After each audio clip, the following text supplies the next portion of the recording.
What the heck is up, you guys? I'm building a carport out of PVC. Everything in total cost me around $200. I used 1-inch piping. You could use thicker, but I couldn't find any fittings that would fit the 2-inch piping. So I went with the 1-inch piping. I'll give you a list of everything it took me to make it, and in the description below.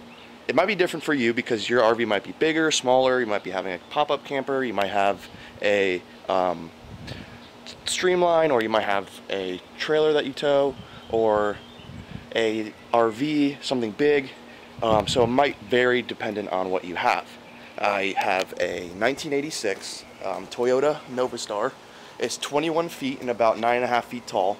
So I was able to get away with using only 5 supports with lengths of, these were, I believe, 54 inches long. So I used 1, 2, 3, 4 separate lengths of 54 inches. So it's a little less than the distance of my RVs, but if you want, you can go more. I just decided, since I'm gonna be so close to this fence, I can just drape the tarp over the fence right here. So here's exactly what I did. I used crosses and 45s to make the joints in the middle. And then what I did on the sides was I used more crosses, and then I used a 45 here. But you can't get a 45-degree like decline, so you have to use the pipe that you cut, like scraps. I have a bunch of scraps over there to make my little fittings or little couplers for that. And then I used 67-inch supports to hold the tarp, and then yeah, that's basically it. I pieced it together, and my plan to use this thing is to make it like a completely breakdown tarp that you could bring around in the camper, or if you want to move it. I'm not going to glue it together so you can take it back apart again. It's a really easy design, and it's super simple to make, and anyone can do this. It took me 3 hours, which is really good. I think there's Carport for RVs and stuff on the internet. It's like $600, $650 to get a nice like one. This one does exactly what you need it to do. And what I'm planning on doing is taking these legs. I have legs that are 82.5 inches in length up. So it raises the tarp enough over the camper so that it's not really rubbing on the side. And I'm using the poles and I'm digging them into the ground. If you don't have that, you could sandbag it, and that would just be an extra. You'd just have to get another like long piece on the ground to put that into, but that's a whole nother topic. Anyway, I'm gonna go ahead and get this propped up. Here's a time lapse of me putting it up.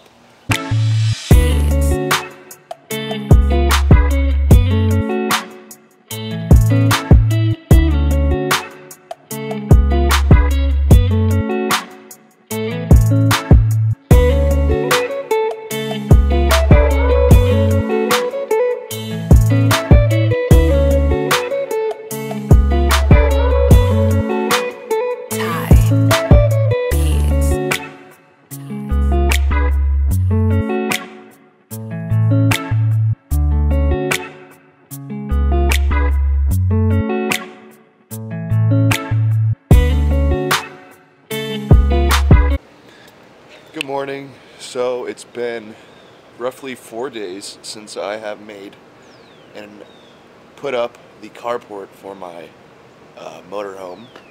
Fred, I've named him now, Fred the Shred Sled. It's held up through 2 storms, 2 big storms.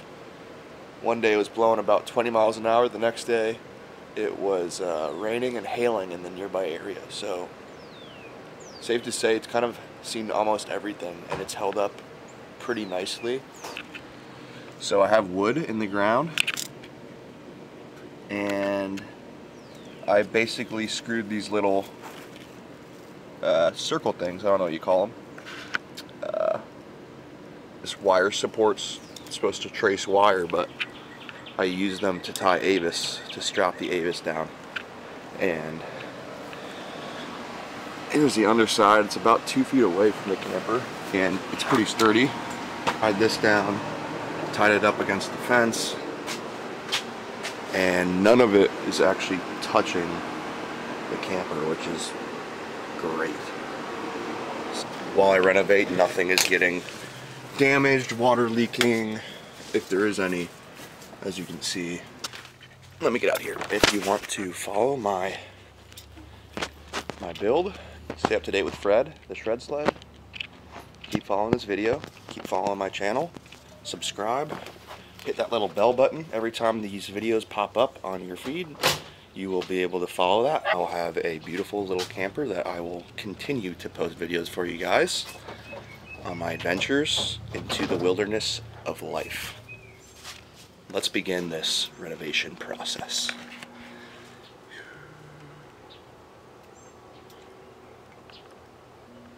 Yeah. Hoping these last 6 years of handyman experience pay off. Let's get it.